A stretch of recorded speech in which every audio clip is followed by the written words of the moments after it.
Why are you having blood sugar problems when you eat fruit as somebody living with type 2 diabetes? Here's what you can do about it.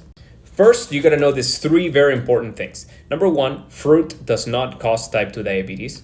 Number two, higher consumption of fruit does not make type 2 diabetes worse. And number three, higher consumption of fruit is actually inversely associated with your risk of developing type 2 diabetes.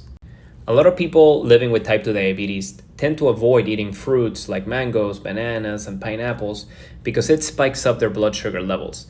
But they fail to realize that the fruits are not at fault.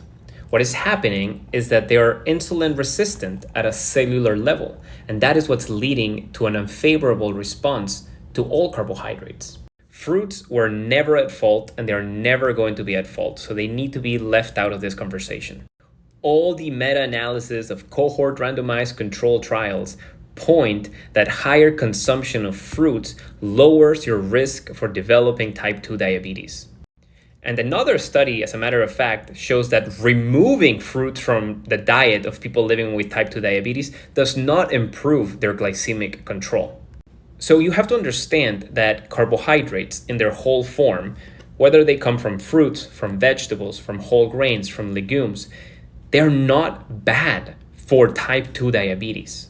But if they're currently spiking you up beyond normal levels, then you have to understand that it's not the whole grains, it's not the fruits, it's not the vegetables, it's the insulin resistance that has developed inside of your cells that is making you unable to tolerate carbohydrates correctly.